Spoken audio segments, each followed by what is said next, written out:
السلام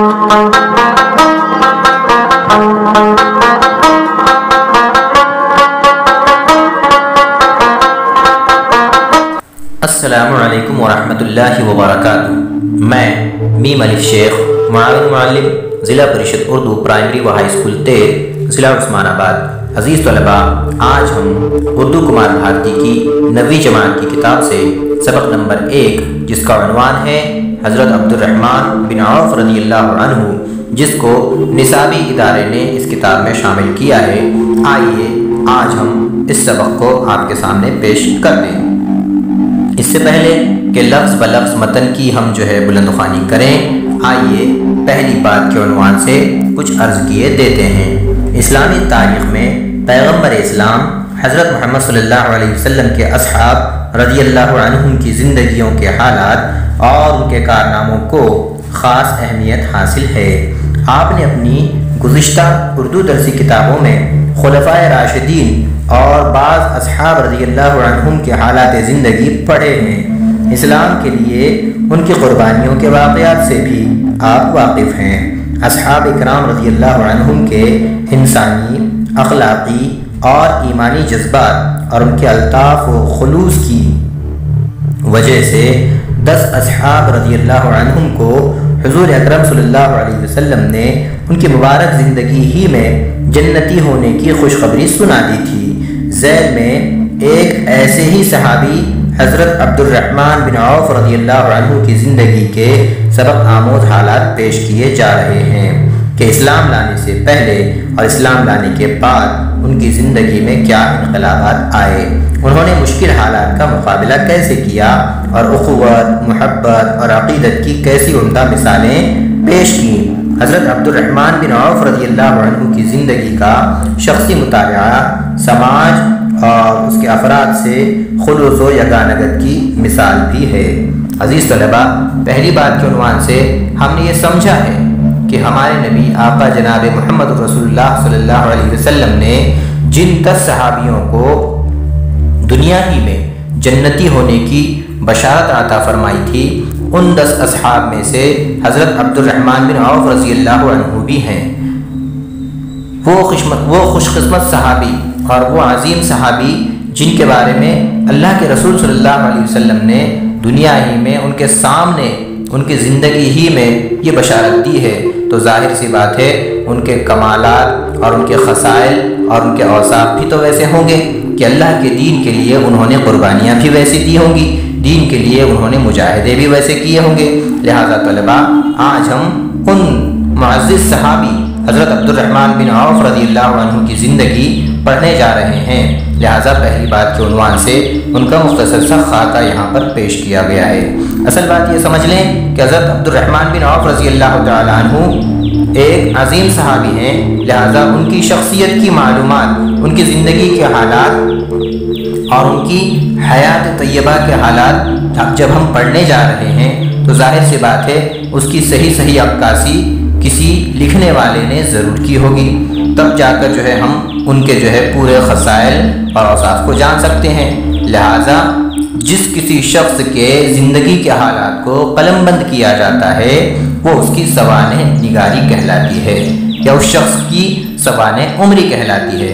تو یہاں پر ایک کالم دیا گیا ہے سوانح نگاری، آئیے دیکھتے ہیں سوانح نگاری کیا ہے۔ سوانح نگاری یا سوانح عمری ایک بیانیہ صنف ہے۔ زندگی کے واقعات کو تاریخ اور ترتیب کے ساتھ لکھنا سوانح نگاری ہے۔ سوانح نگاری میں جس شخص کی زندگی کے حالات لکھنا مقصود ہوں، اس کے مزاج اور اس کی نفسیات اور اصل فطرت کو بھی سوانح نگار سمجھنے کی کوشش کرتا ہے۔ سوانح کا موضوع کسی ایسی شخصیت کو بنایا جاتا ہے جس نے ادبی، سیاسی یا سماجی سطح پر کوئی بڑا کارنامہ انجام دیا ہو، لیکن سوانح نگار صرف شخصیت ہی کو موضوع نہیں بناتا بلکہ اس شخص کے عہد، تہذیبی و ثقافتی نیز سیاسی و سماجی صورتحال کا بھی تجزیہ کرتا ہے۔ اردو کی اہم سوانح عمریوں میں یادگار غالب اور حیات جاوید حالی کی لکھی ہوئی اور الفاروق اور سیرت النبی صلی اللہ علیہ وسلم شبلی نعمانی صاحب کی لکھی ہوئی، سیرت عائشہ سید سلیمان ندوی کی لکھی ہوئی اور غالب نامہ شیخ محمد اکرام صاحب کی لکھی ہوئی وغیرہ شامل ہیں۔ یہ وہ احباب ہیں جن کی زندگیوں پر، ان کی سوانح پر جو ہے بہت سارے باتیں جان کر ان کی حیات کو قلم بند کر کے ایک طرح سے ان کا خاکہ جو ہے لکھا جا چکا ہے یا ان کی سوانح نگاری کی جا چکی ہے۔ تو آئیے طلبہ، آج ہم اسی موضوع کا ایک ٹاپک یا ایک سبق جس عنوان کے تحت ہم پڑھنے جا رہے ہیں وہ عنوان ہے حضرت عبد الرحمن بن عوف رضی اللہ عنہ۔ گویا کہ ہم مختصر سی صورت میں ان کی سوانح پڑھنے جا رہے ہیں۔ آئیے ہم لفظ بلفظ متن کی بلند خوانی کرتے ہیں۔ غلے، کپڑے اور ضروریات زندگی کے مال و اسباب سے لدے ہوئے 700 اونٹوں کا قافلہ مدینے کی گلیوں سے گزر رہا تھا۔ خشک سالی نے عوام کو افلاس اور بدحالی کی زندگی گزارنے پر مجبور کر دیا تھا۔ ان حالات میں بچے اس قافلے کو حسرت بھری نظروں سے اور مدینے کے بوڑھے اور نوجوان حیرت اور امید سے دیکھ رہے تھے کہ کاش اس میں ہمارا بھی کچھ حصہ نکل آئے۔ قافلے کی آمد پر شور اتنا تھا کہ کان پڑی آواز سنائی نہیں دے رہی تھی۔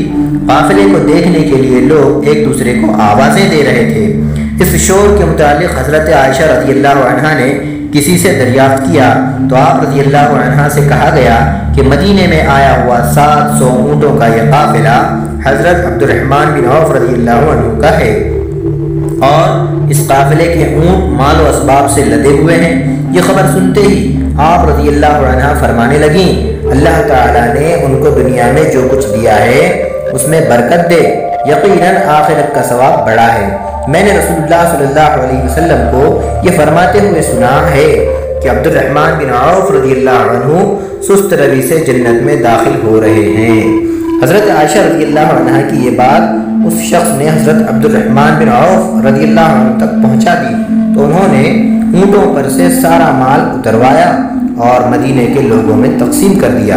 یہ وہی عبد الرحمن بن عوف رضی اللہ عنہ ہیں جنہوں نے حضرت محمد صلی اللہ علیہ وسلم کے حکم پر مکے سے مدینہ ہجرت کی تھی۔ تب وہ مفلس اور تنگ دست تھے۔ حضور صلی اللہ علیہ وسلم نے مدینے کے انصار اور مہاجرین کے درمیان رفاقت و اخوت کا رشتہ قائم کیا تو حضرت سعد بن ربیع رضی اللہ عنہ انصاری حضرت عبد الرحمن رضی اللہ عنہ کے بھائی بن گئے۔ مدینے میں اس وقت حضرت سعد رضی اللہ عنہ سب سے زیادہ مالدار تھے۔ انہوں نے اپنے دینی بھائی کو اپنی آدھی جائیداد دینی چاہی مگر انہوں نے لینے سے انکار کر دیا اور کہا، بھائی مجھے صرف بازار کا راستہ بتا دو۔ عزیز طلبہ، یہ 2 پیراگراف ہم نے آپ کے سامنے ابھی پیش کیے ہیں بلند خوانی کے ذریعے سے۔ آئیے اس کا مختصر سا خلاصہ ہم آپ کے سامنے پیش کر دیں۔ مدینے کے اندر قحط پڑا ہوا تھا اور قحط سالی کی ایسی حالت یہاں پر بتائی گئی ہے، مصنف نے نقشہ کھینچا ہے کہ بچے، بوڑھے اور جوان سب کے سب اس قافلے کو دیکھنے کے لیے باہر آئے ہوئے تھے اور ایسا شور شرابہ تھا کہ ایک دوسرے کی آواز ایک دوسرے کو سنائی نہیں دیتی تھی۔ وجہ یہ تھی کہ سب لوگ افلاس، مفلسی اور قحط سالی کے ایسے مارے اور ستائے ہوئے تھے کہ ہر ایک کے دل میں یہی کیفیت تھی کہ اتنا سارا مال اور 700 اونٹوں پر لدا ہوا مال، ڈھیروں سارا مال جو ہے آیا ہوا ہے اور ہر ایک کے دل کے اندر یہ خیال ہے کہ ایسے مفلسی کے حالات میں، ایسی قحط سالی کے حالات میں اگر تھوڑا سا حصہ اس مال میں سے اگر ہمیں نصیب ہو جاتا تو کتنا اچھا ہوتا۔ ہر ایک کے دل میں یہ حسرت تھی اور یہی بات جب حضرت عائشہ صدیقہ رضی اللہ عنہا کے پاس پہنچی کہ مدینہ کے اندر 700 اونٹ سامان سے لدے ہوئے قافلے جو ہے داخل ہو چکے ہیں اور یہ سارا کا سارا مال حضرت عبد الرحمن بن عوف رضی اللہ عنہ کا ہے، تو حضرت عائشہ رضی اللہ عنہ نے وہاں پر ایک بات یہ فرمائی کہ یقیناً حضرت عبد الرحمن بن عوف رضی اللہ عنہ کے مال کے اندر اللہ تبارک و تعالیٰ خوب برکت عطا فرمائے، اور یہ بات انہوں نے کہی کہ اللہ ان کے مال میں خوب برکت دے اور یقیناً آخرت کا ثواب بڑا ہے۔ ایک اشارہ دیا۔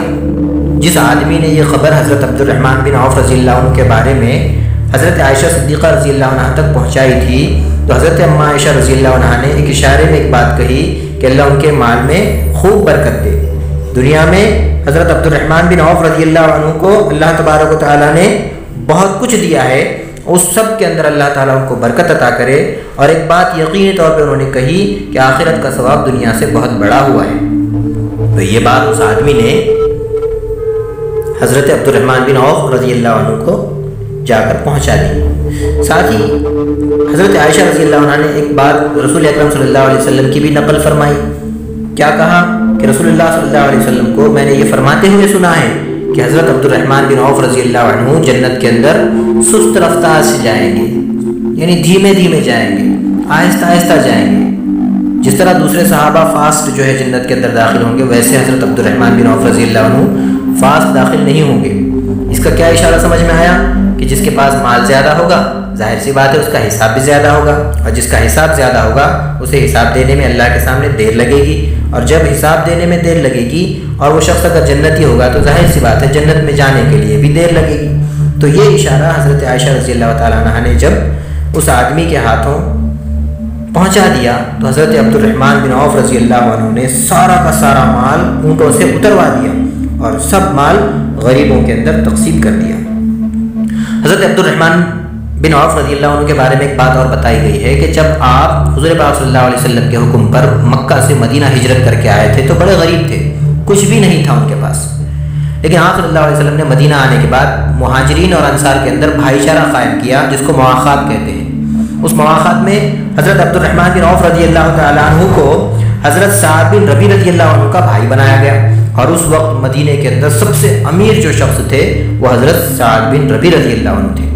تو حضرت سعد بن ربیع رضی اللہ تعالیٰ عنہ نے حضرت عبد الرحمن رضی اللہ عنہ سے فرمایا کہ بھائی تم میرے بھائی ہو اور میرے آقا نے تمہیں اپنا بھائی بنایا ہوا ہے، لہٰذا میرا آدھا مال میں تمہیں دیتا ہوں۔ اس وقت حضرت عبد الرحمن بن عوف رضی اللہ عنہ نے فرمایا کہ بھائی میں تمہارا مال نہیں لینا چاہتا، مجھے صرف بازار کا راستہ بتا دو۔ اور اللہ تبارک و تعالیٰ نے ان کی تجارت میں ایسی برکت عطا کی کہ آج کا جو واقعہ ہم نے پڑھا وہ آپ کے سامنے ہے۔ آج کے لیے بس اتنا ہی۔ عزیز طلباء، آپ سے امید کرتے ہیں کہ یہ پیراگراف آپ کے ذہن نشین ہو گیا ہوگا، لہٰذا اس کے معنی و اشارات آپ دیکھیں اور اس پیراگراف پر مشتمل جو کچھ مشقی سوالات دیے گئے ہیں انہیں حل کریں۔ انشاءاللہ پھر ملاقات ہوگی اگلی قسط میں اسی سبق کو لے کر۔ تب تک کے لیے اللہ حافظ۔ السلام علیکم ورحمۃ اللہ وبرکاتہ۔